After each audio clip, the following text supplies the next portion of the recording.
without champagne or rum. Achieve success with global.media.com.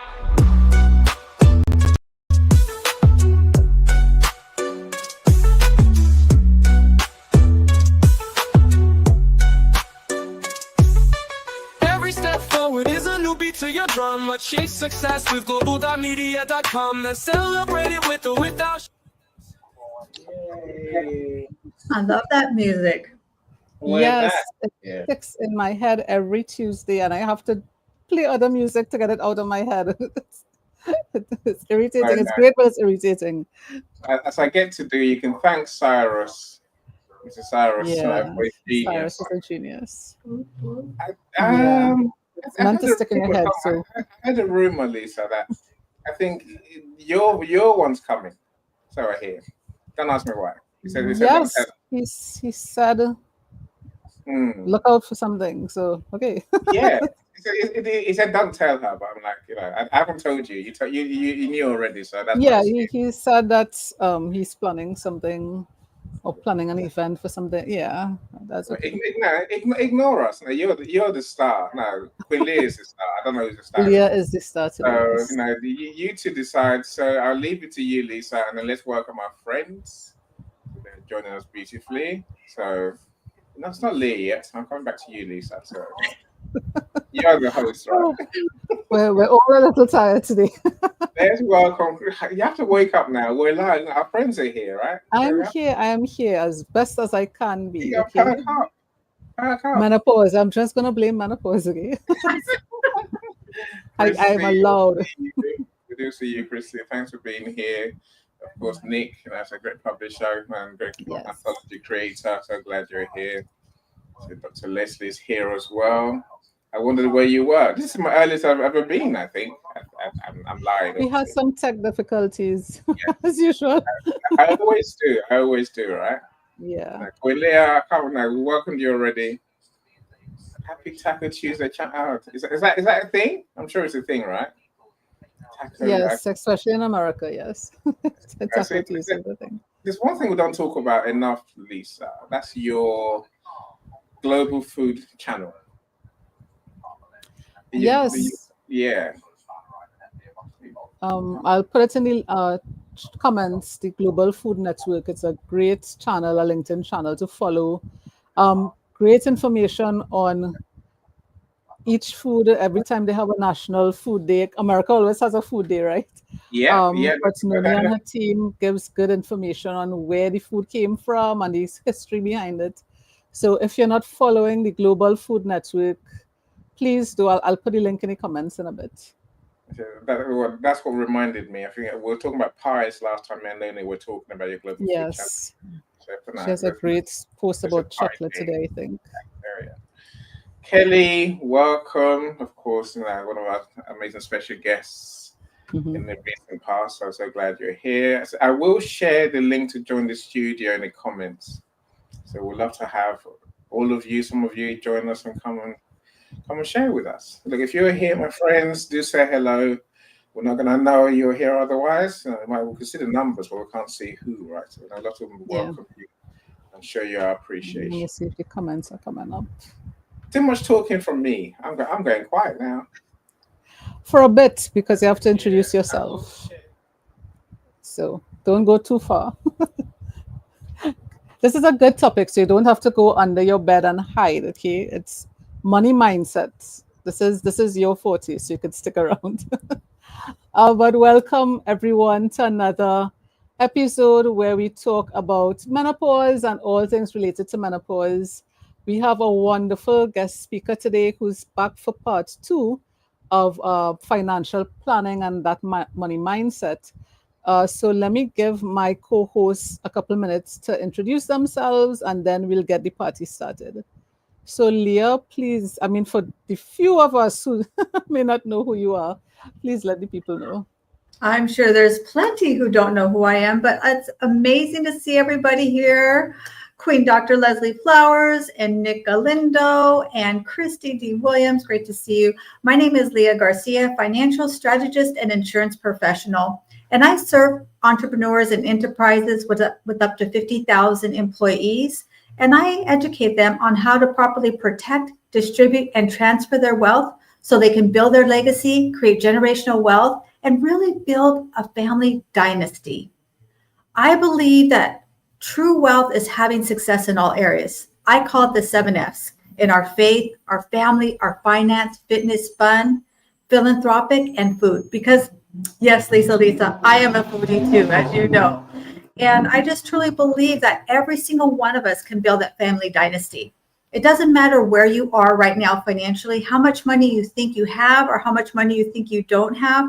We can all start from zero and really change our last name forever and create our own family dynasty. And that's really my crusade. And yeah, I love this topic here, talking about our money mindset during midlife and menopause. We got to master it. If we don't put in the infrastructure when we're younger, we're going to pay the price in more than one ways when we get older. That's all there is to it. Health and wealth go together. Some people tell me I'd rather be in good health than have wealth, but I promise you, they both go hand in hand. So that's my introduction. I'm excited to be here, Miss Lisa, and of course with a great, amazing Mr. Ennie, my soul brother from another mother with the global media. I've been missing you, Ennie. Haven't seen you for like a whole day or something. I'm not sure. It's been a minute or something.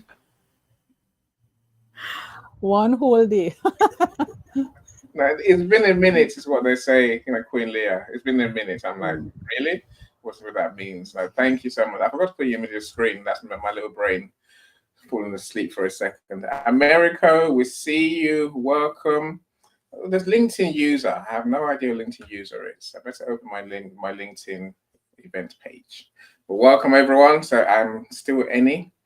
And what am I doing these days? I'm still doing what I do, right?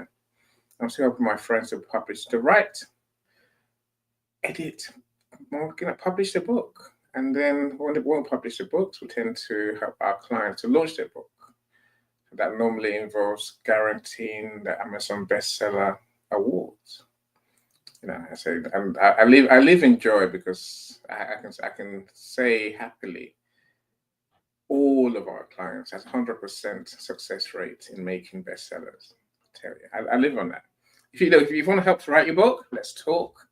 Let's help you. I've got writers who will help you. If you want to help to sell the books that you've written, again, let's talk. So they will happily help you to get more sales, especially starting with that bestseller badge. That will help you get more visibility. Get you more credibility for your book as well. That's pretty much what I do. Of course, we do events like this. And that's why Lisa has me here. She doesn't really want me talking, but I'm here because I press buttons in the background for many people's events. If that could help you, then let's talk. Otherwise, I'm just here to have fun. Enough about me. Lisa's a star. So, Lisa, we're coming back to you. Well, I'm glad to hear that you have fun on my show, although we talk about menopause, so that's a good thing. But I think you do a lot more than push buttons, okay? Please. Just want to send some love to another co-host that is always with us, Paulette Hallam, that's keeping you in our prayers, sending love and hugs your way, my friend. Welcome again, everyone. I think LinkedIn users Alison Johnson, I believe. LinkedIn loves us, right? So it doesn't put all the comments in the chat. But welcome, everyone. My name is Lisa Favak. I'm a dietitian, educator, author. I get to say author, and transformation coach for women's health issues. But I focus on perimenopause and menopause because we still have women who feel a lot of guilt, feel a lot of shame, can't talk about certain issues. And my purpose in life is to bring awareness and education and much needed knowledge to all populations, men included. A lot of times men are more in the audience than women, which is always great for me to see. And today is no different.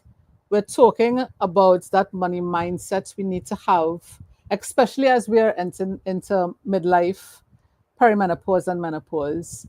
A few weeks ago, we started a conversation about that financial freedom, what we need to have, what tools we need to have. And I can't think of another person who focuses on women as well. Leah has always given great advice. If you are not following her, please do. She has shows all the time that just gives wonderful advice. But today we wanted to focus more on that mindset because a lot of clients, as Leah was talking about earlier, they want to be healthy, but they don't see the link to their bank accounts, their savings. Because when we're entering into midlife, perimenopause, and menopause, a lot of health issues come up. You haven't changed your diet, you haven't changed your exercise regimen, but all of a sudden you're experiencing uncontrolled blood sugars, uncontrolled blood pressure, your cholesterol issues, cholesterol is going up. Your risk for heart disease shoots up as soon as you enter into menopause. You haven't done anything, and it shoots up higher than a man's risk. So all of a sudden, you're having to deal with, your normal work issues, family, all of those things. And then all of a sudden, you add a layer called menopause. And that brings so many stresses with it. And we need to start thinking about, okay, what do I want my future self to be like? How do I want to live? Do I want to travel? Do I want to work? Do I want to get a second job? Do I enjoy the job that I'm doing now? Maybe I want to switch. Do I have enough savings, to do that switch? So there are a lot of things that we need to start thinking about. So I wanted to have Leah here again, just to give us some idea of, okay, why, in your experience, Leah, why do women struggle with talking about money? It's like even thinking about that idea of being rich is like, okay, we don't want to talk about it. We don't even mention the word rich. What is that struggle that comes with talking about money in the first place? Well, I think that's the $1,000,000 question, Miss Lisa, is why do we as women have struggles with talking about money? A lot of women will reach out to me and they want help. They want assistance. They say, yes, please, you're the person to help me. But then they struggle to make that appointment. They struggle to keep that appointment. They struggle to have that conversation. And I'm not really sure because I don't bite, I promise, at least not hard. Right? But I think that in spite of everything that we've done, we're here in 2025. That used to sound like some kind of woo-woo outer space. When I was growing up, the year 2000, we thought that we were going to explode by then. We wouldn't even get to the year 2000. And here we are in 2025. Even with everything that we've done, even with all the women empowerment and all these different opportunities that we have, you see so many women in the workforce, and most new businesses are actually women owned.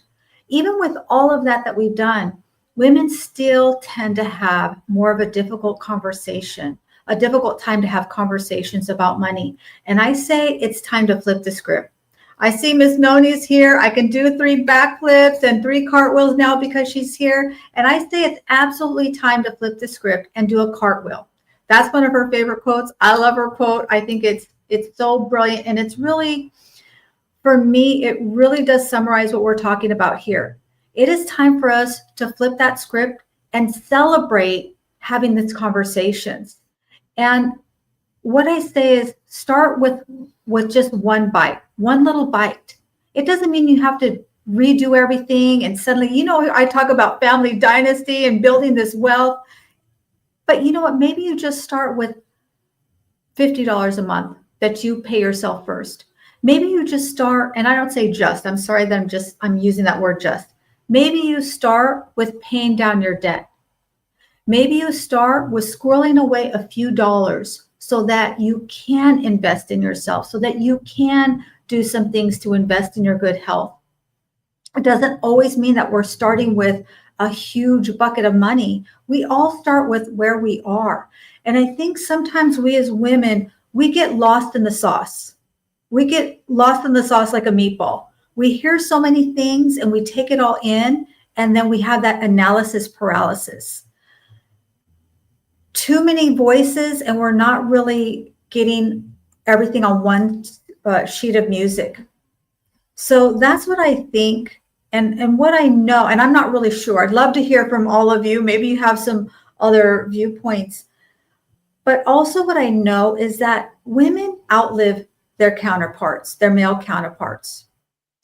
And even if you don't handle the money now, more than likely there will become a time when either your partner's health fails and you're going to need to take it over, or they will pass away and you're going to be forced to take over the household finances. And what happens is that means generally the women in the relationship are left to make all of those final decisions.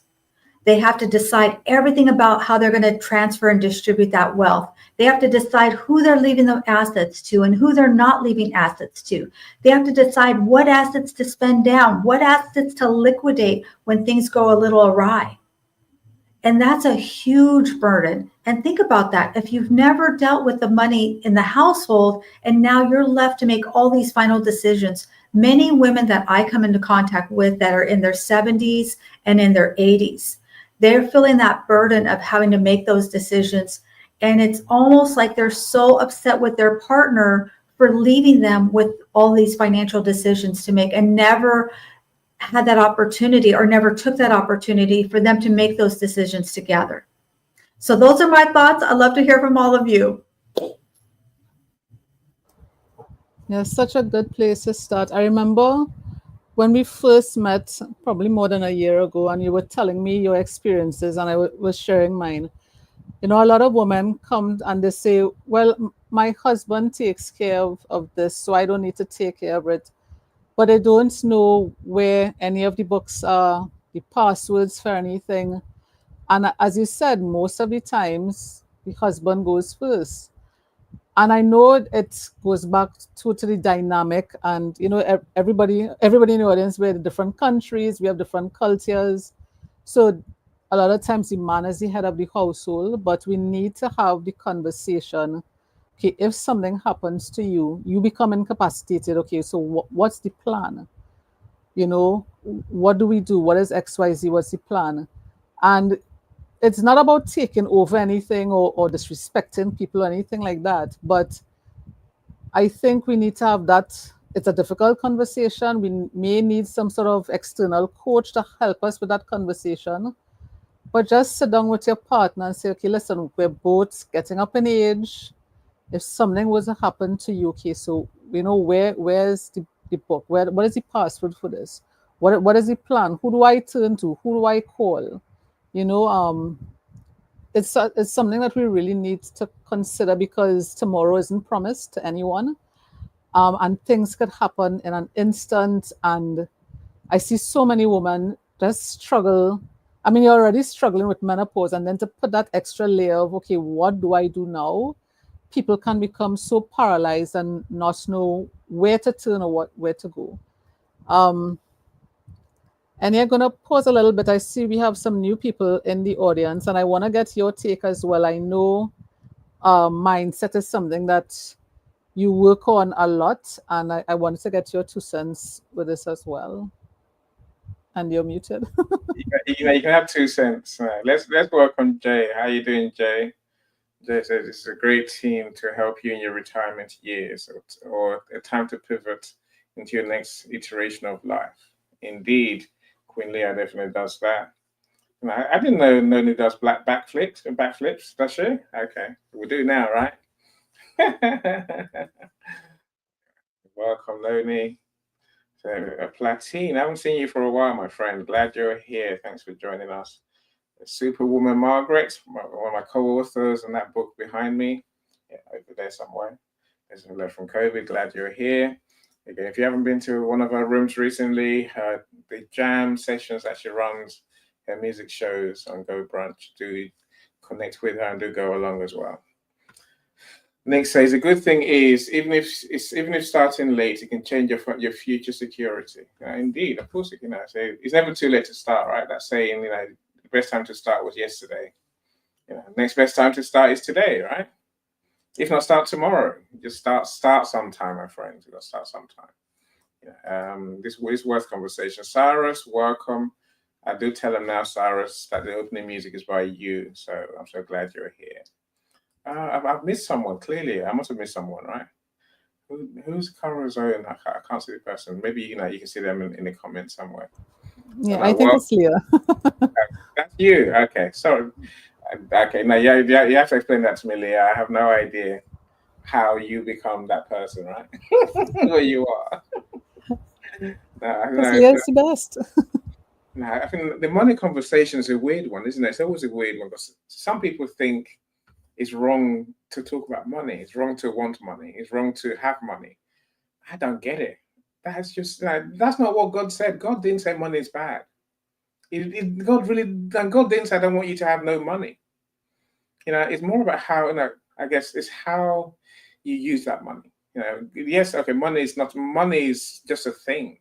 It's a currency. We have it. We spend it to acquire other things, or maybe to help other people. So I don't buy into this money is evil thing at all. I think money is a good thing. The more of it you have, for me, it's about peace of mind. I say a lot of people don't understand. There's a difference between wealth and money. That's my personal take. Queen Lee, I wonder what you think. And I think, I want wealth, real wealth. Wealth is not necessarily wealth is partly money, but it's also knowing that you can pay your bills. When if you have real wealth, then you don't have to worry about money at all. You got more than enough. Many people have money, and it's nowhere near enough. So they just end up worrying all day and all night about not having enough money. We need to start building our wealth. I think that's more the imperative. Just to have that peace of mind.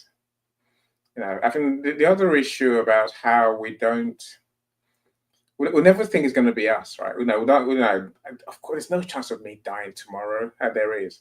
There's no chance of something going wrong with me and my wife, for example. Of course, there is. And would anyone know where to find where you put all your money, or different places you put your money? They would. For me, I think we don't face the truth. The truth is that how many jobs have you had? I've had several jobs, right? Each of those jobs has a pension pot, for example. How would they know to go and find those pension pots? It's a hassle. It's a proper. I have a financial advisor for a reason. They can't find those money, but I've already put all my pension pots into one. To know, because that was the only way it's going to help me. Because in some places, your money is just rotting away. It's going down in value, not up. Now, so we need someone like Leah to really help us to make sense of our money and make a plan to actually you turn that money into wealth. There's a difference, my friends. See, I talk too much, Lisa. I'm going to hide. I'm going back again now. Yeah, but that was perfection. Come on. That is what we need to hear. And I totally agree. We have this thing that money is bad. Money is just a thing. It's like food. Food is not healthy or unhealthy. Food is just food. How we use it, that is where it is the thing, right? That can we can take something and it can be part of a healthy diet. We could take the same thing and make it part of an unhealthy diet. It's the same thing with food. And if you have too much, hey, give it away. We have so many charitable cases, people who actually need that help. So if you don't want to keep that money in your bank account for whatever reason, give it to someone who needs it. So making more money, I don't think should ever be a problem. It's how you use it. But I love what you said, Annie, about that peace of mind. I think, especially as I am getting older, that peace of mind is so important. I want as little stress as I could possibly get. I'm not into the drama. I just want peace. And if having more money in my bank account means if something were to happen tomorrow, I could pay that bill without going into debt, I think that is where we need to move to. And I love what Leah said, just taking that $50 every month. Even if it's $20 every month, if that's where you need to start, it's better to start than not start, because at the end of the year, you will have a little cash cow, a little surplus where if you want to take a small staycation, okay, it's not enough to go Paris, okay, great. But you can go to an Airbnb with your family and just relax. Think of the joy, think of the peace of mind. So even those little things goes to your mental health. I think we need to really start looking at a plan. So Leah, my next question is, okay, well, where do we start when we want to make a plan? What is the first thing we need to look at? What are the things we need to look at for that plan? Yeah, so much to unpack here, but I love this comment by, of course, Margaret Martinez, my corazón. She says, money deserves respect. And, you know, I do this talk about the power of the penny. Maybe you've heard of me talk about this before, but do you know if you took a penny and you doubled it every day for a year, you'd have a number that's too big to even, this doesn't even exist with so many zeros. We don't even know that number. And so how many times are we wishing and praying for more money, but then we see these pennies and what do? We just toss them aside. They're in the bottom of our purse. Sometimes people even throw them away. You know what we do with a little, we will do with a lot. And if we don't respect our money when we think we just have one penny, when we get abundance, we won't respect it either. And by the way, do you know that recently our president said we're no longer going to be printing pennies because it costs too much money to make 1 cent. Now think about this. This is not really 1 cent. I think it costs about 3 cents, 3 or 4 cents to create 1 penny. I could go on and on about this. I'm telling you, this is the deep conversation. So where should we start? You know, I'm going to always defer to, two things. Number one, I call it our money mind shift. We have to shift our thinking about the way we think about money. And Annie and Miss Lisa, you both touched on it. And that is, it's about how we feel about money. If we believe that money is bad or evil, or we could have too much, I don't believe there's any such thing as too much money. People tell me, well, I don't want to make so much money because then I have to pay taxes. I say, the heck with that. If you're paying too much taxes, it's because you need to meet with me. Okay, because there's advanced tax strategies where we can eliminate, mitigate taxes. It's about understanding the rules of the game. Most of us are playing the money game and we don't know the rules. We don't know if we could pass go. We don't know if we go to jail. We don't know if we could buy a property. And then we're wondering why we don't have it. So where we would start, obviously, are thinking about money. And then number two, I'm always going to defer to the Wall of Wealth, which is my 1-page financial plan. The first layer of the Wall of Wealth is your health insurance, life insurance, and a disability plan. Now, there might be ways to mix and match that, but if we don't have that first core foundation, we don't pass go, we don't collect $200. Most people have the wrong type of health insurance and they don't even know it until something happens. I get that phone call afterwards. I've got 2 clients currently who have an HMO. In the US, we call it an HMO, where they have to go to only specific doctors and hospitals. And both of them need access to a doctor that's outside of their network in order to save their life. They're both battling cancer right now. I wish they would have taken the time to understand the difference between an HMO and a PPO. So that's first and foremost. Understand your deductibles and all of that. And then life insurance. A lot of people will say, well, I don't need life insurance because I don't have any heirs. I don't need life insurance because I don't have any money. Well, life insurance has come a long way in the past few years. You can have things that are called living benefits, money that pays you cash if you should get sick or hurt, have a major accident or a major diagnosis like cancer, heart attack, stroke. So maybe you don't have somebody who is dependent on your income, but we all have our good health that we want to protect. And then disability. If you have a regular W-2 employee, you might have state disability. If you've ever had to wait on that check, you'll know why you want a supplement. And if you're 1099, the entrepreneurs, my enterprises, then you know you don't have a disability program. So it only makes sense to have a life insurance that will allow you to have those living benefits, things that will pay you kind of like a disability plan. And typically to have life insurance with living benefits is more cost effective than having a standalone disability plan. Now I'm talking about things that are available in the US. I don't know that these are all available worldwide, but I would say look at the foundation in those aspects. And then I would say from there, we look at emergency funds. So those are really the 4-pillar foundations. And I'd say 5, because if we don't upgrade our stinking thinking, it doesn't matter how much money we attract. We will magically spend it all. We will magically have other things that take our money. And we'll never really accumulate wealth because it's built first in our mind. If we don't believe we're worthy, it'll leave us. That's why people who win the lottery, what do? The average person who has a lottery ticket winnings, they will be more in debt than they were within 3 to 5 years. It's not because the pile of money wasn't big enough. It's because their identity wasn't grown into it, because they didn't abide by the exchange principle. There's no such thing as something for nothing. Okay. We do the exchange principle. We're exchanging our time for money. We're exchanging our services for money, right? I don't believe in sacrifice. I just think that word should be banned. I believe that we're exchanging. And if we can embrace it and understand it's all about exchange, an exchange principle, then when we do accumulate that wealth, we will be ready for it. So that's my 2 cents, but I want to hear from all of you. I know we've got somebody in the back in the waiting room here too, Miss Lisa. Oh, okay. I've now seen the chat.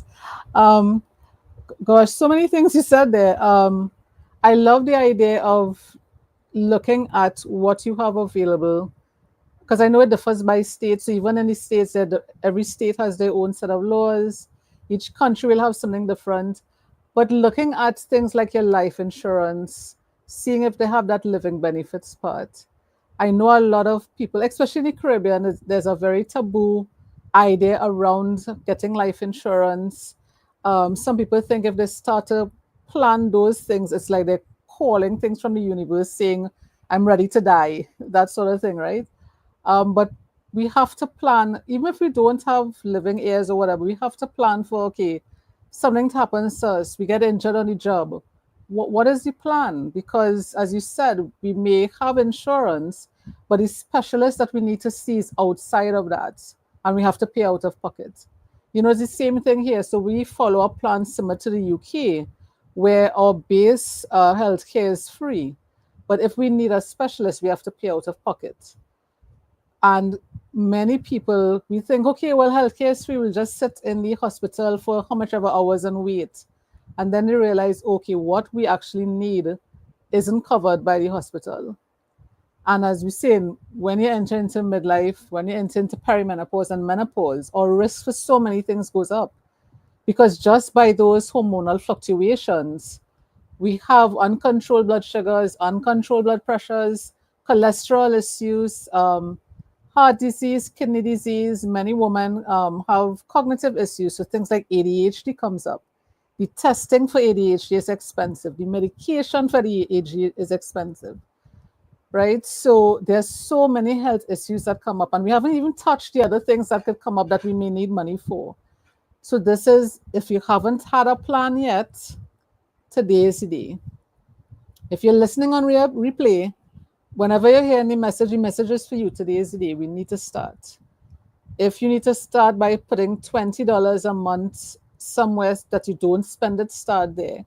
Look and see what's available to you in your country. Talk to professionals in your country, because we're all not living in the states where we have Leah to help us, right? But get the ideas from this show and then seek out the professionals in your area and ask them, you know, about the insurance. What can we do if something happens to us on the job? If we need to get a specialist, what are the things we need to look for, right? We need to start asking these questions. And if we have a partner that we need to discuss these things with, again, always go back to, okay, if something were to happen, what is the plan, right? I want to circle back, Miss Lisa, to what you just shared. And you said, you know, if you don't have $50, start with $20. I say if you don't have $20, start with a penny. It truly is not about how much money you start with. It's about building up that atrophy muscle. Most of us don't have a strong muscle of saving and investing, and that's okay. But if you start by paying yourself first, and that may be 1 penny today, I promise you, the energy you put towards that 1 penny will multiply. It's not about having thousands and thousands of dollars to save in advance. You will get there. But starting where you are, if you feel like you have too much month at the end of your money, start with a penny. And you will be amazed. That penny will become $1, will become $5, will become $100 in a very short period of time, because what you're saying is, I'm important. What you're saying is, I'm valuable. But when we don't pay ourselves first and we kind of always put everybody else first, what do they say in the airplane? Put your oxygen mask first on yourself.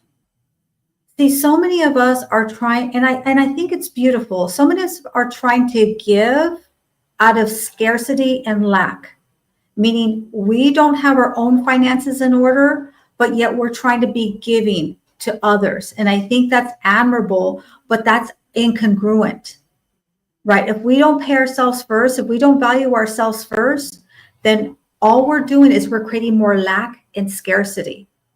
I always say to myself every day, I give out of abundance, therefore I receive out of abundance. I don't know why, but people give me things all the time. But it's because it's the energetic system that I'm following, right? I give out of abundance. I don't give when I don't have anything to give, right? Some people will put on a credit card or go without. And I would really respectfully you to rethink that. First give to yourself, and then, because Cassandra Terry said it this way, what's in the cup is for us, and what spills out onto the saucer is for others. So we have to fill up our own cup first.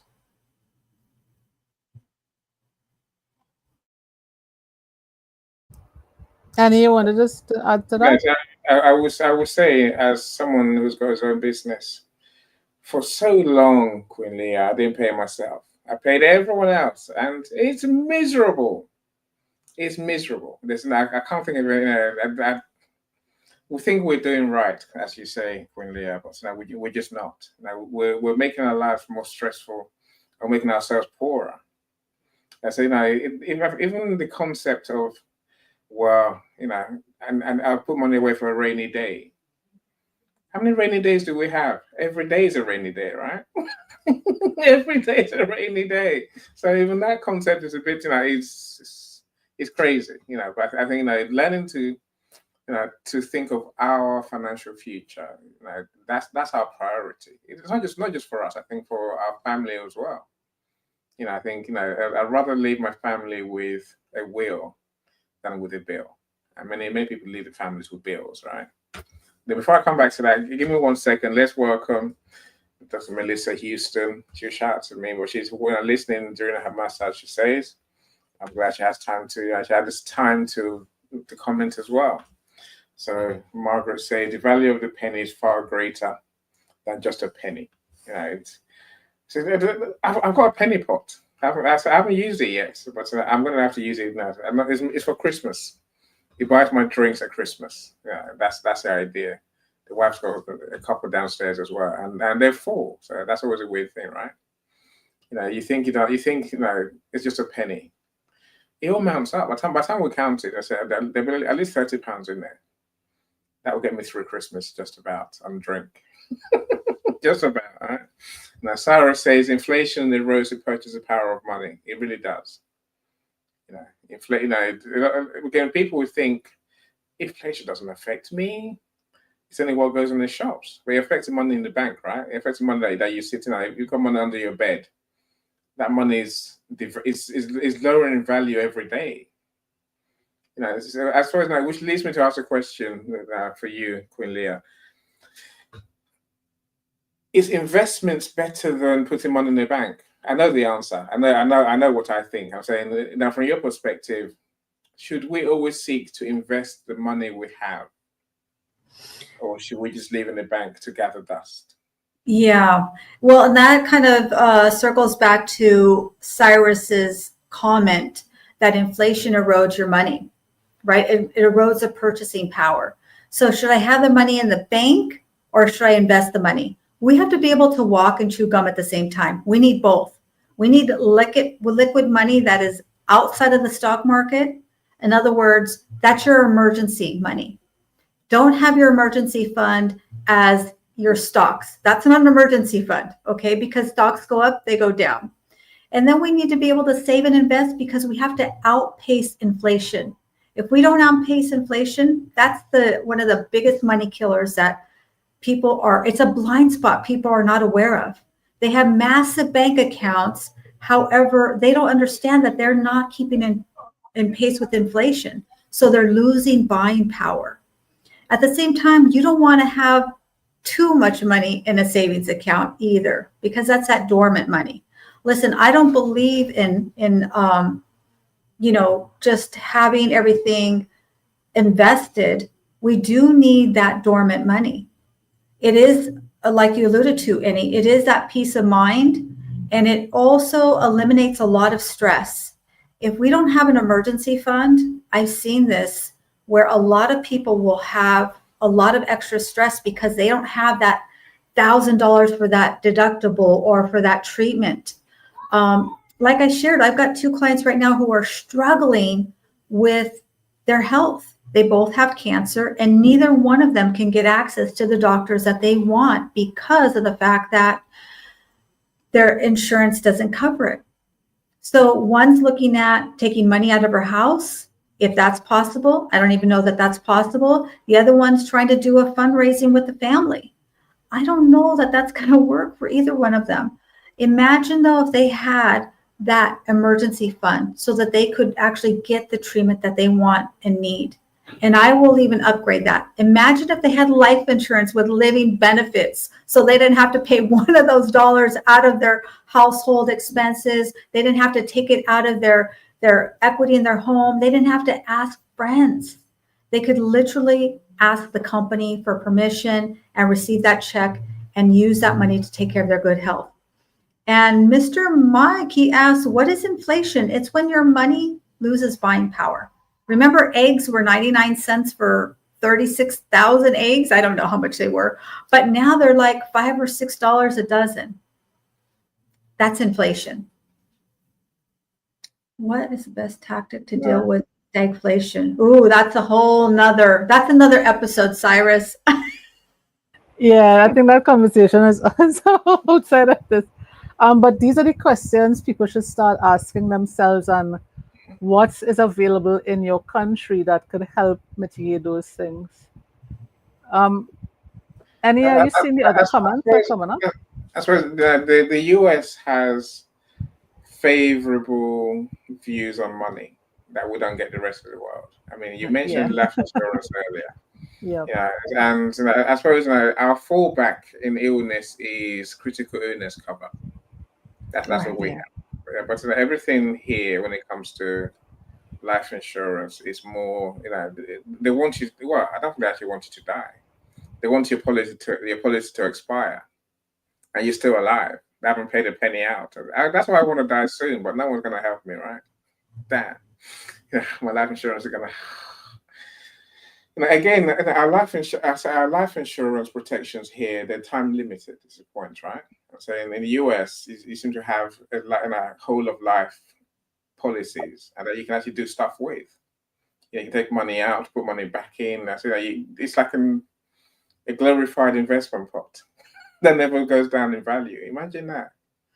So different rules, different places, always weird. Let me do some more comments, and I'll hide myself away again. So I see Melissa says, there are excellent examples of ways to protect yourself. We have multiple layers of insurance just in case, and there really are many. Now, I suppose, like Queen Leah, here's a question for you. Some Americans have this phobia about insurance. What is it? Have they lost their minds? Yes. Yeah, I think they have, because we have insurance on everything. We have insurance on our cell phones. We have insurance on our cars, but yet we shy away from putting insurance on the most valuable possession we have, which is ourselves. That doesn't make any sense to me. I don't attract a lot of people who have that phobia. But back in the day, I think when I first started, I would have clients who were really, really afraid of getting life insurance. And, they felt like it was just money for Sancho kind of thing. Maybe it's because, I mean, I don't really even know. Maybe it's because I've been around longer, so I don't really attract that. I'm not really sure. But if you are feeling that way, if you feel like life insurance is something that would attract something negative or something that is just for other people, I would love to talk to you. Maybe I could learn from you. That's a very nice comment, Michael. There was another comment up here that was about, let's see. I'm gonna scroll up, Benny. There was another really good comment. Oh, Michael had another comment.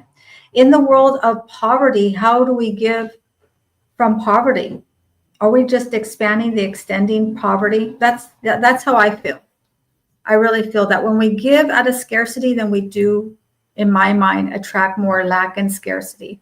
And I know a lot of people who are well-meaning and they're just on a limited finances, which is okay, but be very, very aware of overgiving. I think there's such a thing as overgiving. Remember, put the oxygen mask on yourself first. Yeah, I suppose there's a part of the thinking in that sense. I can understand. I guess it's it's a law of maybe it's karma, a law of karma. What goes around comes around, right? And if you give, you get. So many times it's tempting to cancel my charity donations. Now, my money that goes to charity, I say from my account, the direct debits, and I give to several charities. And I guess when money is running short, it's tempting to cancel those donations. But so I'm going to believe that if I carry, the time to give is when I haven't got a lot, but I can afford it. That's why I'm giving, right? I can't give from what I can't afford. But I think I don't want to be running scared of giving. I guess when I think and believe that what goes around comes around. If you give, you get. It's a way. It's a mindset thing, Queen Leah. Are you saying we should drop that? Are you saying we should change that? No, not at all. I'm not saying that at all. I love giving. My goal is to donate $1 million a year. Okay, so I definitely believe in giving. I believe that givers gain. However, I'm saying that if you're not sure how you're going to feed your family and you're taking money out of your household income to help someone else, while that is very generous and honorable, you're really attracting, in my mind, and I could be wrong, but this is what I've learned, is that you're really attracting more lack and scarcity. And that doesn't do your family any good, right? So I definitely believe in giving. I think it's one of the 7 F's, philanthropic. I believe in that. It's my intention to build a community center. And I used to say 1, but now I'm thinking I can build them all throughout the country and even through the world. This is kind of coming up again, so I want to address this. They're talking about inflation. How do we keep up with inflation, stagflation? And here's the thing. Here's one idea to embrace, and maybe this will help you. We cannot put all of our eggs in one basket. The majority of people here in the U.S. had the majority of their assets in 2, maybe 3 ways. If they're an employee, they have a house and they have equity, and then they have a 401k. And then there's no way to keep up with stagflation or inflation because the stock market is unpredictable. It has its ebbs and flows. It goes up, it goes down, it goes sideways. And we can't predict when that will be. I'm not saying we shouldn't invest in that. What I'm saying is that is never going to guarantee that you're going to keep up with inflation or even be able to consider what stagflation is. And then if they're self-employed entrepreneur, they may have an IRA. Okay, that's still putting all of your eggs in one basket. We have to have multiple layers. I talk about trust deeds and carrying notes and even precious metals, but that comes at the top of the wall of wealth. We don't start there. See, this is where people get tricked up, is they hear some financial guru who talks about precious metals and they get all excited about that. And so they forget about the health insurance because they're young. They get no life insurance because they think they're not going to die. They have no plan for disability, and all their money is trapped up in precious metals. And as soon as somebody gets sick, somebody passes away, guess what they have to do? They have to liquidate that because they never put in the proper foundation. So I hope that helps, Michael. I hope that gives you a little bit of things to chew on. Look, I forgot to welcome Linda Meyer. Linda, who were in Canada. I'm glad you're here. Is Linda in Canada? Yes, she is. Someone else told me, I'm not in Canada. I'm like, damn, I thought you were. Oh, well, I leave that. So Alison is saying, this topic is very relevant. Thanks for the insights and amazing insights. We'd love to have you in the studio, Alison. But you have to turn your microphone or your camera on. Otherwise, we can't hear you. You can have your camera off. That's not that, but you have to do when you join the studio. Then you can turn your camera off. You have to have those settings enabled before I can bring you on stage. That's what happened earlier. I saw this long question from Michael, which so we'll get to that in a second, I'm sure. And I found this poverty question now. I have now, right? Who else is here? I see Christiana. I see you. Welcome, Christiana. That's our baby loss and miscarriage expert. So glad you're here. So, Marcus. Okay, Marcus' comments showed up now. So insurance is seen as giving away money that a con artist never gives back. That is so funny. That is hilarious, right? But I can see why. That's why I said to you, I want to die before my policy expires. I mean, I suppose it's how some people view insurance differently. Queen Leah, this is the point, right? I think we want to claim on our insurance, not realizing that to claim means we've suffered harm. That's what insurance pays for, right? Insurance is leverage. That's all it is. If we have insurance on our car, what are we doing? We're leveraging the insurance company in case someone steals our car or we get into a major accident. If we have insurance on our cell phone, we're leveraging the insurance company in case somebody steals our phone. So that's all it is. It's leverage. And by the way, if it's not for the person and they think that it's just stealing their money, then, if it's not for you, it's not for you. But I think of insurance, the way I structure it, it's like having insurance, a guarantee, a leverage on your money. Why would you accept all the risk when you can leverage that risk to the insurance company? That would be my question. So I agree with you. So I remember a friend of mine, Rick. He had a very nice car, right? Nice car, and his insurance ran out. He's like, I can go a day without insurance. You know what? That's the day he drove into one of those deers crossing the road. Nearly killed him. Totaled the car completely, dented the front of the car, had to go. So one day without insurance, and everything that we thought couldn't happen happened. I think it's the same in life, right? If you don't have life insurance, you are leaving yourself open to anything that could happen. So I've always had life insurance, thank goodness. Because I've always had car insurance too, by the way, and home insurance. You need insurance, otherwise you're exposed. So let's watch LinkedIn. That's Alison again. So pretty late for me. Okay, so I think you're in Dubai or Saudi, whichever one of those countries. So you are ahead of us in time. I understand. Say, Miss Aaron Gibson, welcome. Peekaboo says, great episode. Epic watch. Lisa. We're talking too much, Queen Leah. Lisa just gets to sit there quietly and listen to us entertain her, right? Yeah. But I'm gaining so much information. No, this has been great. And I love what you said, Leah, but a lot of those things aren't applicable to us outside the States, unfortunately.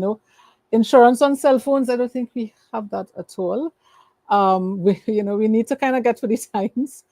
But again, check out what laws you have in your country, what you have availability in your state.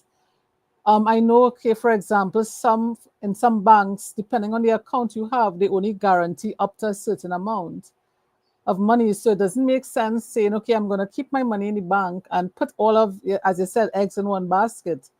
And if the bank crashes, which can happen, they only guarantee a certain amount and you've lost the rest. So again, make sure you're checking what type of account it is and what of all the fine print laws that they don't tell you up front. Ask these questions. But the conversation has been great so far. If anyone has any Other questions, or you want to come on stage and share your experience with money mindset, or what you do to have a positive mindset around money, please come on stage and share with us. We do have some time, so you're free to come and share. And I was going to say something, and I know the hormones are, I told you, Annie, today was a bad day. It just went poof and disappeared. It will come back to me. Well, I would just toggle on to your comment, which is what I always say, never take generic guru advice as your own personal recommendations. I don't know all of you. I don't know your finances. I don't know your debt. I don't know how much income you make. So this is all just generic overview. Really, it requires a one-on-one so that somebody can really look at your personal fingerprint. This is not something that's a DIY, and it's not really generic. I think that's where a lot of people get lost in the sauce, is they take it as gold and then they try to implement it and it doesn't really work out for them. Building your financial house is custom. This is all custom work. So just like I'm trying to give value here, again, it requires you to sit down with a financial professional so that they could see what is applicable for you. Yeah. It leads me to ask a question, Queen Leah. So I pay my financial advisors. Yeah, that tells you I got more than one, right? Of course, no. And then they get paid a percentage of money I make. Yeah, so I have no problem with that. Yeah, I guess. Do you charge? How do you get paid is a question. Let me ask that. That's a better question, I think. That's a great question. So I don't charge for assets under management, but I charge for a financial strategy. So if somebody just has a quick question, no big deal. But if they want me to really look over everything they have, become their financial coach, I'm going to be bringing in my team and recommendations, and that is something different. I charge about $3,100 a month, $20,000 for the year. But I guarantee if somebody's paying that, they're going to save way more than that. Way more than that. They're going to put more money in their pocket. At the same time, they're going to have access to things that they didn't even know that was available. A lot of things that I do for people, they've never heard of. Or they've heard of it and they're not really sure who to turn to. Oh, Michael's got these comments here. Well, I'm glad that you like that. I love this comment also by Michael. Why doesn't the insurance company give you back a fraction of what you put in at the end of the year? Well, you know what? That's how insurance companies are founded, right? They take our money and they invest our money, which, by the way, so does your bank. If you put money in the bank, do you think your money is with a little red bow and a little box and it has Mr. Michael M on it? No. The banks go out and they lend the money out in the form of credit cards, student loans, mortgage. That's what every company does. And by the way, so does your financial institution. If you have any of these big names or small names and they are investing your money on your behalf, they're doing the same thing that the banks do. I know that's a mind blower, but I'm telling you, we just don't understand what's behind the curtain. Okay. You didn't come here. You know me. This is a gloves off conversation. Okay. You didn't come here for rainbows and butterflies. I'm going to peel back the curtain so that you guys really understand what's happening. There's so much happening behind the curtain that we don't know about our own money. It's time for us to start turning towards our money. It's because when we turn towards our money, we can't be bamboozled. Yeah, I agree. Look, there is an insurance company here that will give you some of your premium back if you don't claim at the end of the year. Yeah. Doesn't make me feel any better because well, the one I'm not a customer, and two, I don't know. No, what I want is a full payout if the need arises. I think it's understanding what insurance is. Insurance is protection. Right. It's not going to help you avoid this situation. But at least it can help you recover if something goes wrong, right? So offering me 10% of my premium back, so what? You know? I think it depends on what type of insurance we're talking about. In my industry, I'm talking about life insurance. I'm talking about long-term care insurance. I'm talking about annuities. Like in those instances, they actually have programs that do pay your money back. So, but we're talking about like car insurance or, cell phone insurance. I don't know anything about that. That's not my wheelhouse.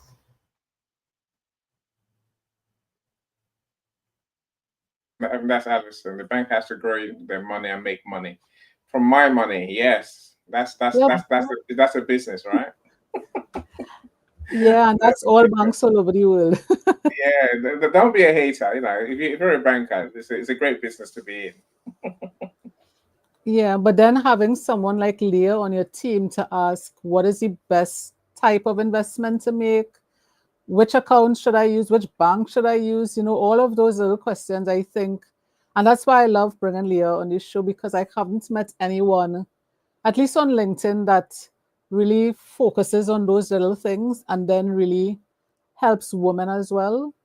Because, again, that whole mindset around money, we're not accustomed to it. We've been taken care of by our dads and then taken care of by our husbands. So there are conversations that we've never had or thoughts we've never had to, think about. But again, this is the time to start thinking about it, especially with the economy going as it is, America doing it, with it, all the new tariffs and all of those things. It's not just America, it trickles down to the rest of us. It affects our, what we could afford. And so again, finding someone that we could have these conversations with, and what is the best plan? What is the best plan? What do we need? We need to start asking these questions. I love that comment. I'm sorry, go ahead, Annie.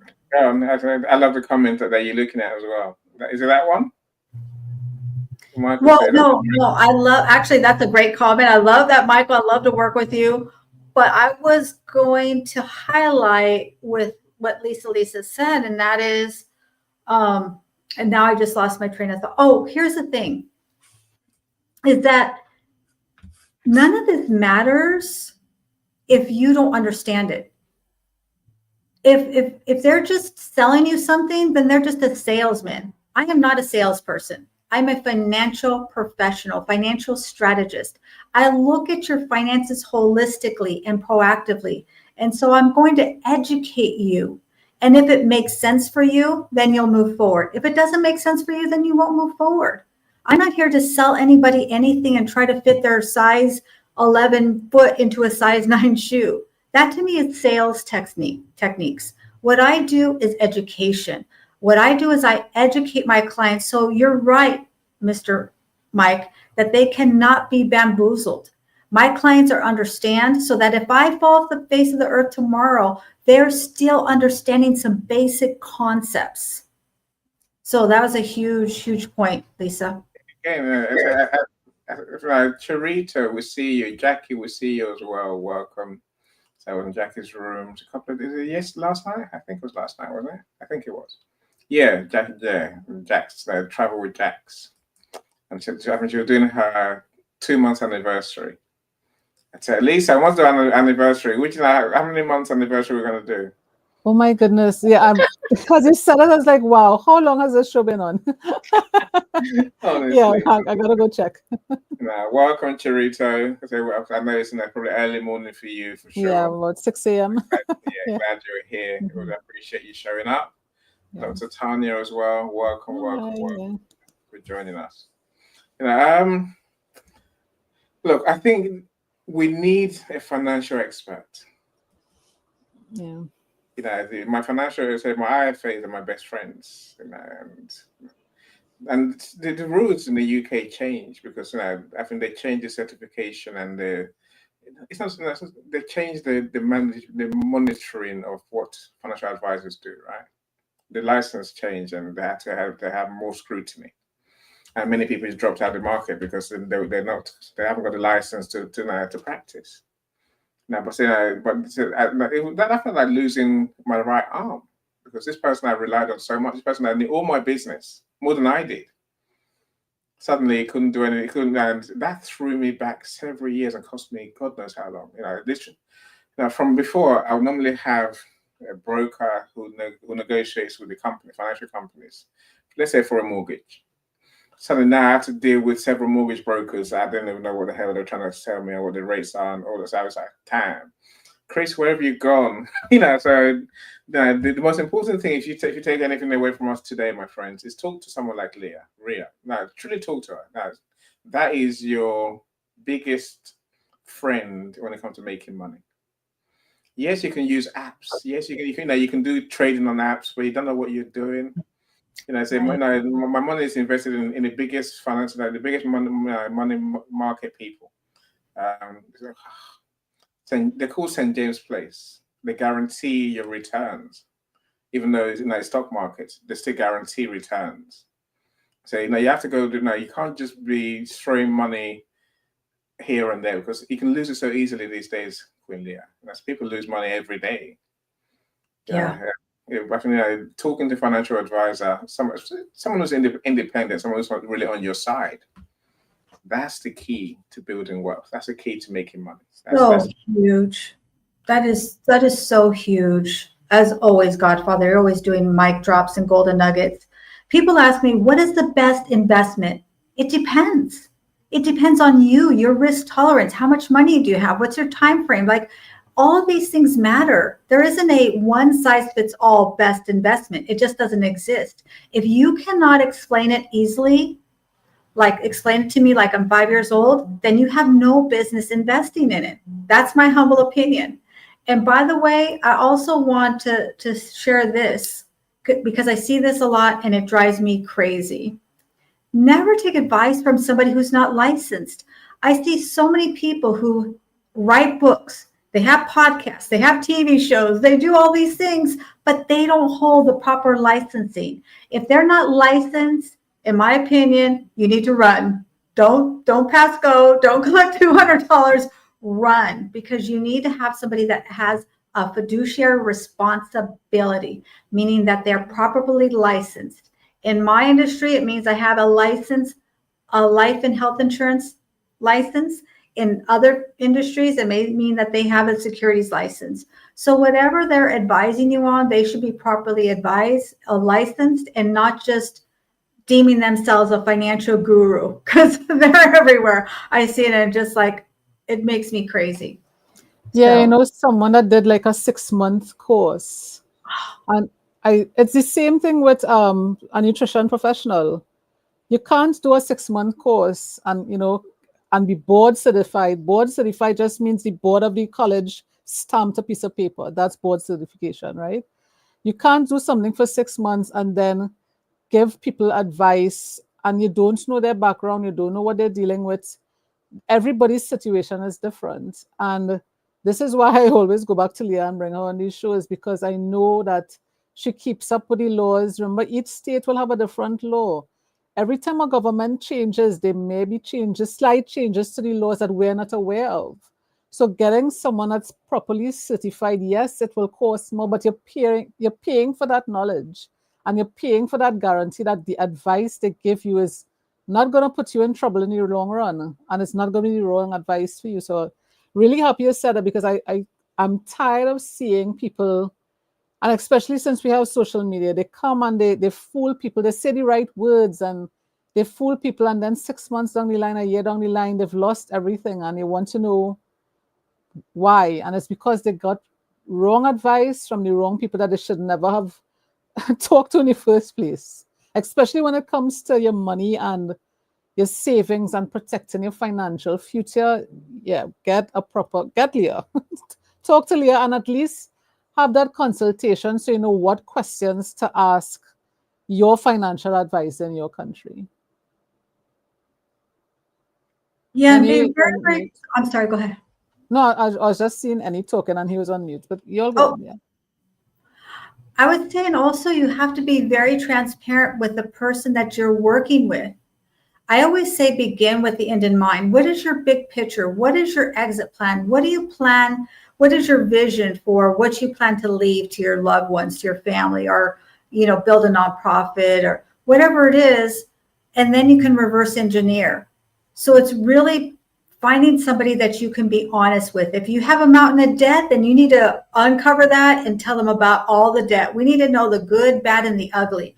Otherwise, the information we're going to guide you to is not going to be correct. It really has to come from a place where you feel comfortable enough where you can say all the things, share all the things. And then I always say, listen, that's what happened then.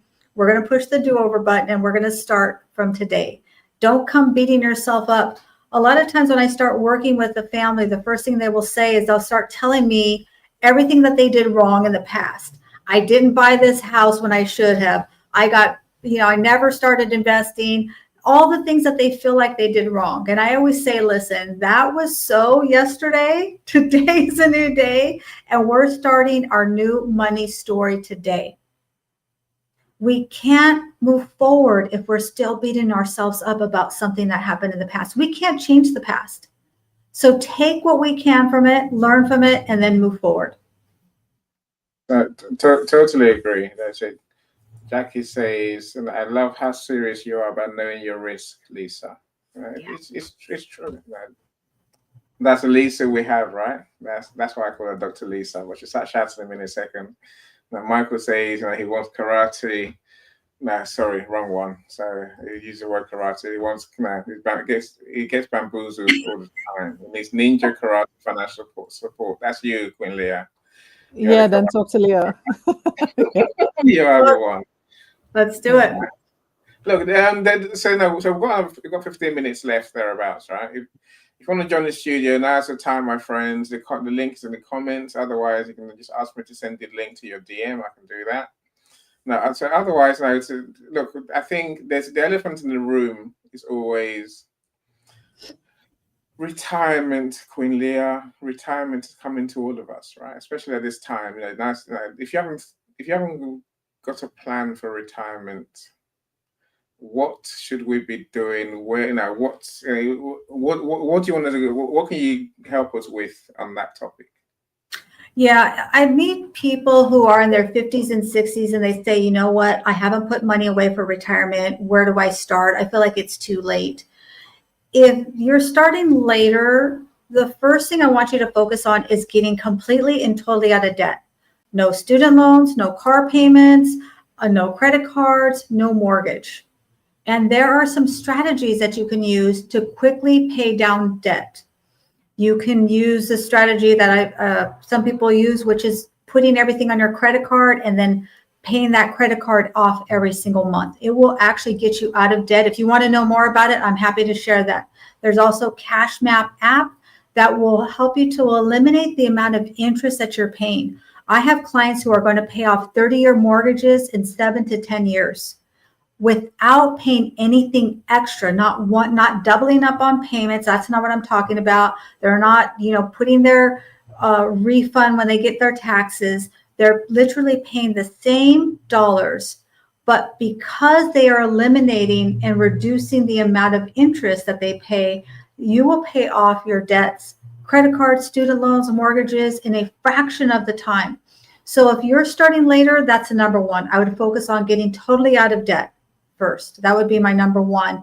And then let's look at what can we do, right? What can you carve out? If you pay off the mortgage, how much is your mortgage? Is that $2,000 or $3,000 a month? I don't know. Here in California, it's probably $5,000 to $10,000 a month, but wherever you are, definitely look at paying off those debts first. And then I would look at, okay, what is our monthly minimum nut, they call it? Like, how much money do you need to make to be able to sustain your lifestyle? And you may need to make some hard choices. Maybe you're not going to be able to retire in the area that you're accustomed to. It's very costly here in California. The average house here in Monterey, $1.5 million.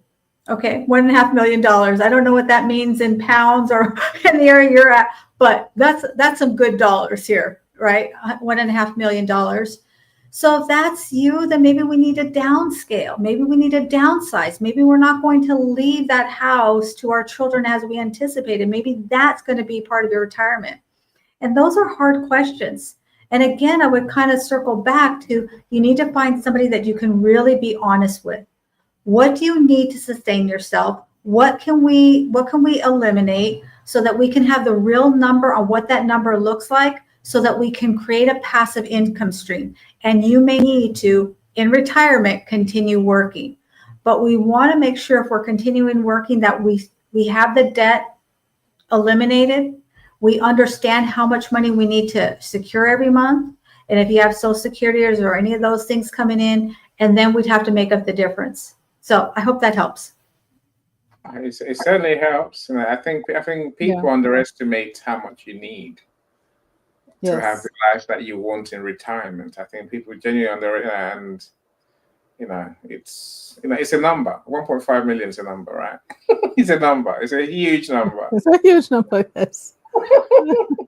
I think here in the UK, 200,000 will buy you an annuity. That's, I think, £2,000 a month, thereabouts, something like that. Wow. Right.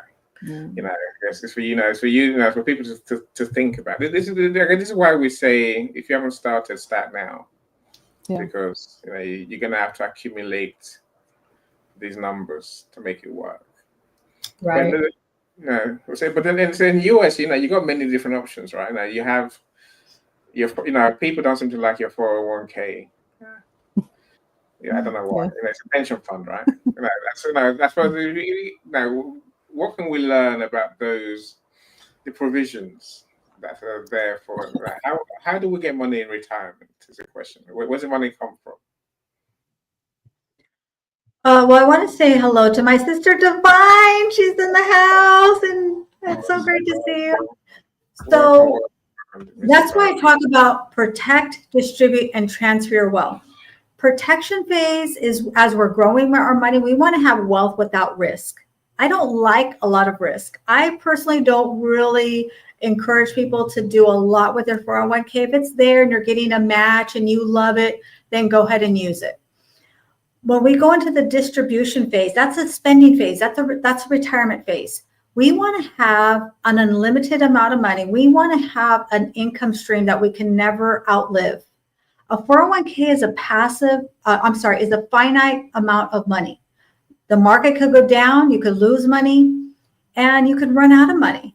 So the 401ks and IRAs are fine, but at some point we need to transition into the distribution phase. How do we create an income stream that we can never outlive?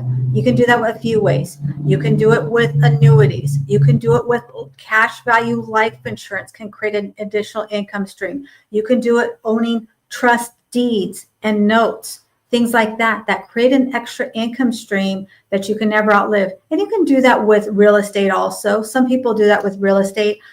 I find that people that have a lot of real estate, once they get into the distribution and the transfer phase, real estate becomes a noose around their neck. And this is what I mean by that. They have to decide who they're going to leave that real estate to. How are they going to really distribute it equitably?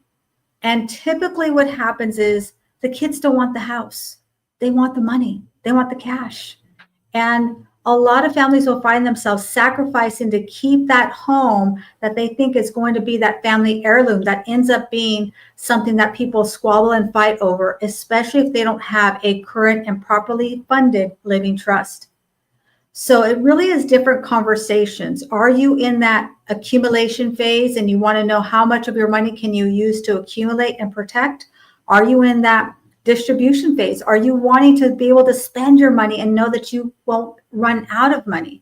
Are you in the transfer phase where you're going to want to transfer this wealth from you to your loved ones, or maybe create a foundation or your own nonprofit? Okay, I think that these are serious questions that we've got to think about sooner rather than later. So a year ago, I guess this problem was pointed out to us. No, it's not a year ago, to be honest. It was, when we had our wills done, it was sort of pointed out to us that you got properties, and so you realize that your kids can't afford to pay that much. What we call it's not capital gains. It's what you pay when you inherit something, right? There's a charge. Inheritance tax is called in this country. And then you realize if you've got millions of property, millions of assets in assets, your kid, how are your kids meant to pay the tax on that? They couldn't. They never could. So we'll sell them all, Leah. We'll sell them all. We'll liquidize all of it. You know, Life insurance, life insurance, life insurance. And in this country, we can have capital gains mitigation. It's not usually inheritance tax unless right now you're over 13.5 million, but that number changes. There was a time when it was really only $1 million. Anything over $1 million was susceptible to a inheritance tax. So that number changes. Life insurance is an easy way to mitigate that, and also advanced tax planning.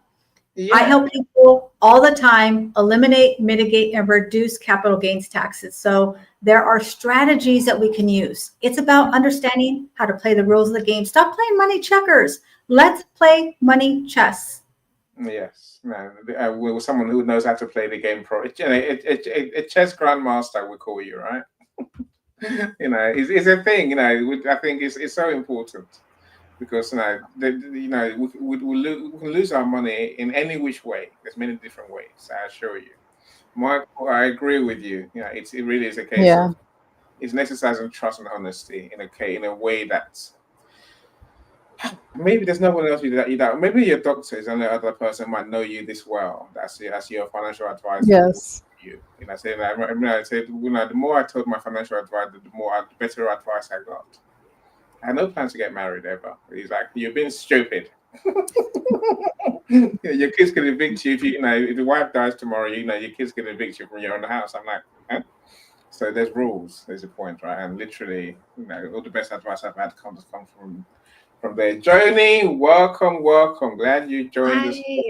I just I got a message from Miss Lisa, and I walked in and I literally turned my computer on. So I was delivering dinner to my sister who has a baby with like a croup. So that is what I was. And you came, and we're just about to finish. Oh, good. I know. I just want to say hi. Just nothing. So you don't have to. I see. Look, now my blue background's gone. What the? Yeah, always something. Yes.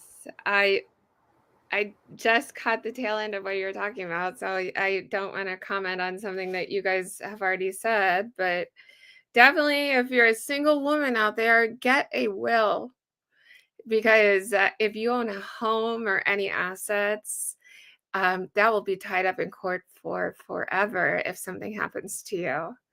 So get a will. They're not that expensive to do. You could do them online, I think, but I don't know. So anyways, good to see you guys.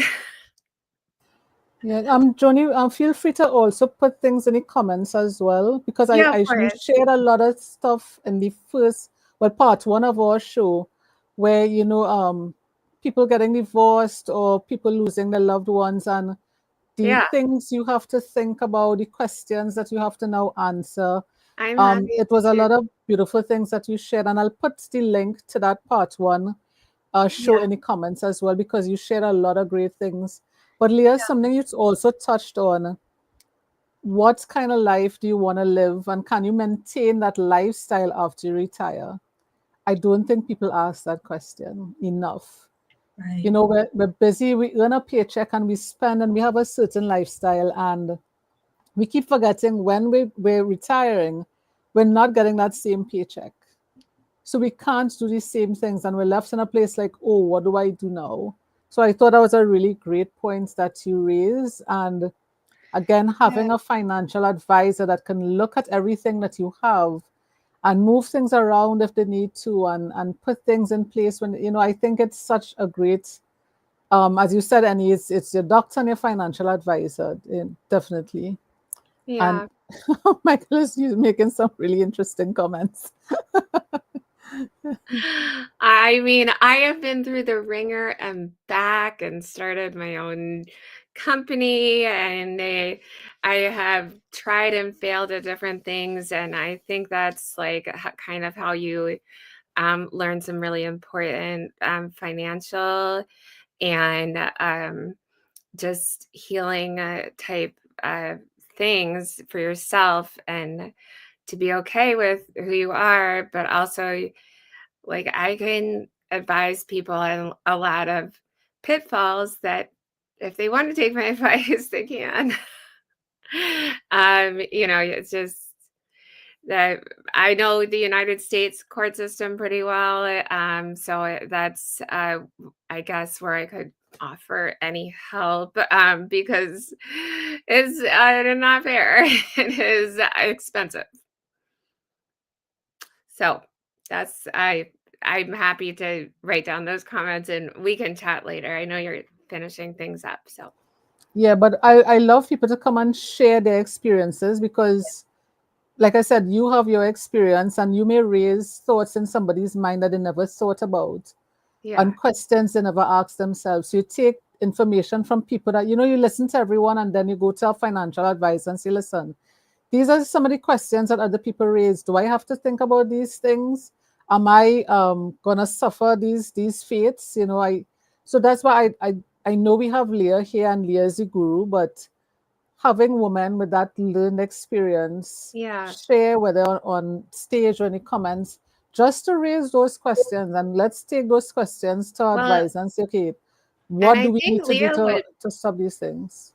Go ahead. Leah would be a really good person to come up with a list of like, if you are in financial trouble, what do you pay first?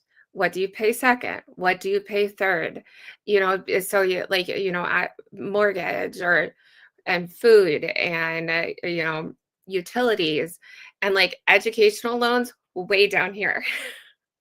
So it's just like, I've had to learn that the hard way because I so many bills like after I got divorced. And so I bet Leah could make a really good, top 10 list. And that's a great topic, Joe. I love that. I want to highlight something new or just kind of expand what you shared is having a living trust. In the US, some people refer to it as a will. A will is part of a living trust. They work together, but it's really critical that we have a current and properly funded living trust.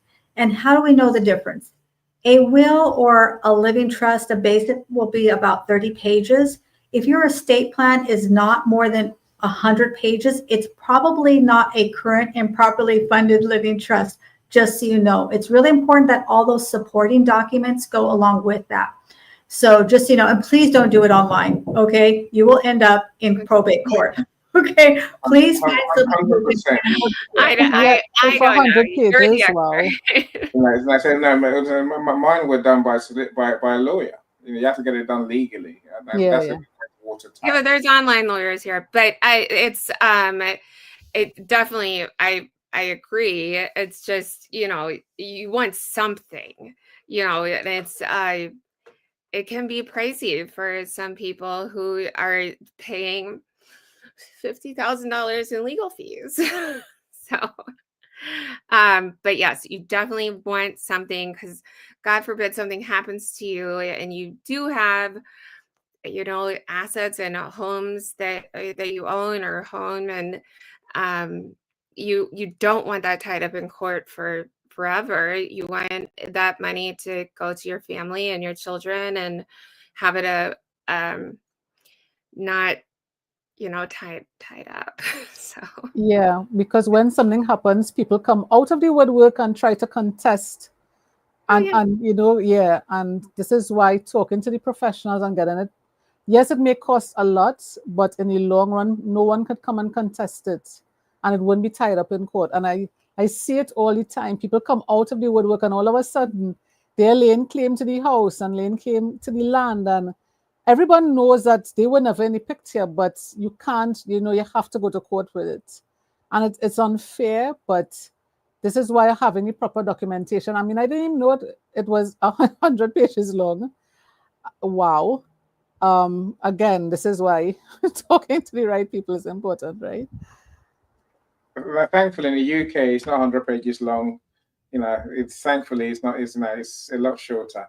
And I will answer I'll say one thing, Queen Leah. And here, you start paying inheritance tax at £350,000. If you realize that the average price of a house in London is nearly 700,000, for example, at least 500,000, you can't get anything less than that in most places. You realize that you're in trouble if you have a house alone. Just a house is going to bankrupt your kids, time to pay the inheritance tax, and then from there on, you're in trouble. You know, if you start talking six figures, you are, you know, it's not seven figures where you get to $1 million. I'm saying your kids are going to need a loan. Not you have to pay now to. It's a number, right? Let's go through some of the comments quickly. Zawadi, look, we're here every 2 weeks on this show. Queen Leah is on twice a week sometimes, so do connect with her. She has more events than we do. Dr. Lisa, and also, right, Annie, when you're young and healthy, it's really not a lot to get life insurance. It's not a lot, and you know, I have like $1 million policy that's like divided among my kids equally, and I make sure that that's up to date. It's just an important safeguard for the people you love. And again, I am not a financial advisor. I'm just a woman who had to figure all this out. And yeah, Leah would definitely be a really good resource. Definitely. So there was a comment by Jackie here. Jackie, is it right? Love how you encourage paying off debt than stuffing money into a 401k when you're older, finally trying to save. Thank you. I love that comment. Can I add to that, Jackie? Of course you can. We're going to do a bonus section to that.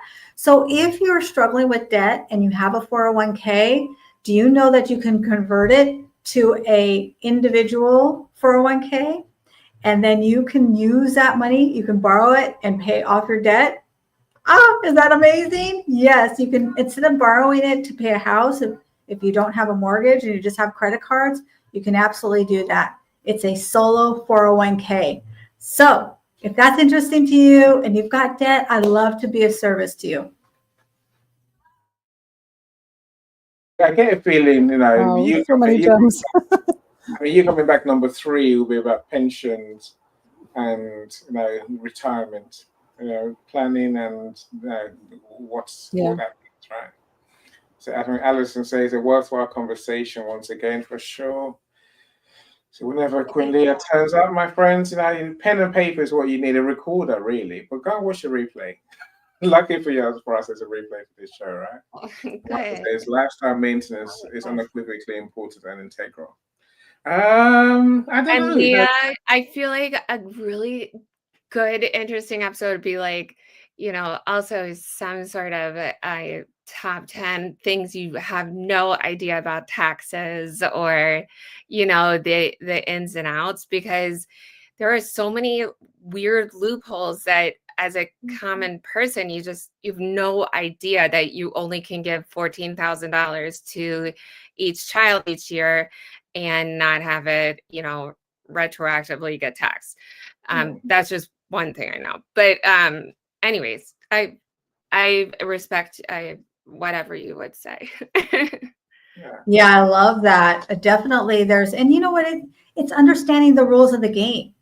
It's playing by the rules. This is why the rich and wealthy get richer and wealthier, because they understand how to play the money game. Most of us make a little bit of money to pay some money. We make a little bit of money to pay some money. That's money checkers. We got to play money chess, where we know the plan 3 or 4 or 5 moves down the road. So that's why it's not about how much money we make. It really isn't. It's about how much money we keep and understanding how to play money chess so that we keep that money in our own coffers, right? In our own family bank, in our own family dynasty. So that's a great topic, Joe. I would love to do that. And it's just, they're all legal, right? Maybe like money poker. Because I don't know how to play it. That's gambling. Don't gamble. I'm kidding around. No, don't play poker with your money. No, that's gambling. Yeah, that's gambling to me. Anyone on my YouTube, I thank you. Anyone on Queen Leah's YouTube, I thank you as well. Please like today's video, comment, and Don't forget mine. Don't forget mine. I'm streaming to YouTube as well. Okay. We'll put the links. We'll put the links. You know, Yeah. if you're on our YouTube channels, please, do the right thing. Say, like today's video, like this video, and then comment, and then subscribe to the channel as well. We all need YouTube fans, right? So, Michael, your lifestyle maintenance questions. It'd be nice to maintain the same lifestyles we have now. I guess this is I think this is where planning comes into it. Because if you look at it, the aim, I believe, I understand, is pay off your debts. When that means you need less money to live the same lifestyle, right? And I say being mortgage free, for example, means you don't need that money to pay your mortgage when you get to retirement, right? So it's what does that mean? What does lifestyle maintenance mean, really, Michael? That's the point I'm trying to make. That's what it means for you. Again, that's where you need a financial advisor like Queen Leah to help you to plan. It's a plan. You have to make a plan. Set a goal, make a plan. And even as simple, Annie, as like having something set up that you will have like a junk haul remover for your home so your kids don't have to do that. They can come through and get what they want because it's like so weird. Like I've talked to people who have had parents die in their homes. They're like, what do we do? Like, we're just like the medics come in and bye, it's just like it's just good to think about those little things. And so again, good conversation. I'm glad I joined at the end.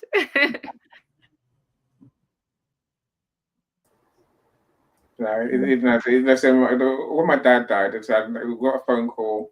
We had to go and clear out his house, and then we got the bills. Thanks, Dad. You're a hero. I said, don't be that person, right? There's a song about that. Papa was a Rolling Stone, blah blah blah blah blah. Wherever Lay said it was all that song. So you know that song. If you know it, you know it, right? I said, well, I think we can do better, Joni. We can. Give our kids something that's not a bill, right? Yep. So get a Leah. Everyone get a Leah. For sure. Let's end with Michael's questions. The quality of the questions you ask is very interesting approach to getting correct answers. Indeed. Now, look, that if ever that there was a true saying there, Michael, say it's not right. But I think it's also the quality of answers you give to your financial advisor. If you're not honest with them, they can't give you the right advice. I've learned that. You have to be honest and transparent. That's the only way anyone can give you the right advice. But I think that probably goes for every sector of life. Even if you talk to Lisa about menopause, unless you're honest about your symptoms, your situation, your feelings, how's she meant to advise you properly? She can't. None of us can do anything properly without our clients or our friends being honest. But I agree with you. When it comes to money, you have to be willing to be totally honest and transparent. Otherwise, you get the advice that your financial advisor hears. It's your situation. That's not their fault. That's your fault for not telling them what they need to know, right? Yeah. So it's so important to get a licensed professional that has some accountability. If they do something wrong, they have, it's someone that holds them accountable instead of these fly-by-night individuals who wake up and decide they're a professional, right? Yeah. I think that's so important. Again, so now the last thing I'll say is this: one of my IFAs, he must talk to me every year. Again, there's many financial professionals who, once they've written the documents, your plan, your documents, your investment, you never hear from them ever again. I'm saying that's in this country, they said, no, you can't do that anymore. You have to be accountable. You must talk to your clients every year, otherwise they're not your client. You can't take their money, you can't take the payment from their account unless you actually. So I think Quilly, I'm sure you talk to your clients every year, right? At least the plan changes, yeah. Right. So I think it's important to have a conversation every year as things evolve. Yeah. Absolutely. Things change, programs change, new things come along. It's not a set it and forget it. Anybody who tells you can set it and forget it, I think they're wrong. Okay, I could say something else. Run the other way. Run. There isn't a set it and forget it. New programs come, programs go away. Your situation changes. Maybe you have a birth, or maybe you get divorced, or maybe you get, and so many things. So you have to stay up on it. And I like to think about it this way. The average family, they plan for Saturday night. When the rich and wealthy, they plan for generations. That's how they create their family dynasty, because we've already had financial poverty. We've already had generational poverty. Now it's time for us to flip the script and create a family dynasty. We truly can. And I just believe anybody who knows me, anybody who listens to me, anybody who follows me, it's because you're the one in your family that is supposed to change your family's last name forever. And that means that you amass a fortune, a pile of money, but maybe it means that you're the first one to be totally out of debt in your family.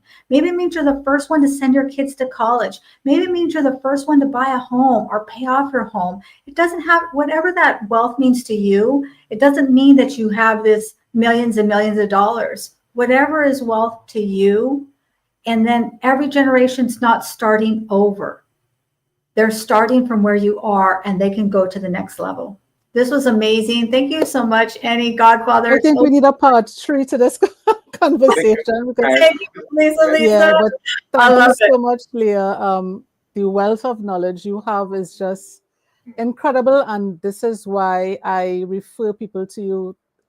You're the only one that actually has the knowledge but breaks it down where people can understand. And it's not just people in America that you could help. I think you can give advice to anyone worldwide, and they take that information and then apply it to their situation. So thank you again, Leah, for being here and blessing us with your presence. Thank you, Annie, for sticking around and not and thank you everyone who came in live and left comments and engaged in the conversation. Thank you to those listening on replay. We will be back next 2 weeks with another conversation around menopause. June is Men's Health Month, so the conversation will switch a little bit and go to andropause and men's health. So I hope you're looking forward to that. I'm thinking, do I run now or do I wait? No, you're going to be part of that conversation. We'll have you as your guest speaker. But take care, everybody. Have a safe week, and we'll see you back in 2 weeks' time. Take care, everybody. Thank you, everyone. Bye, everyone. Bye.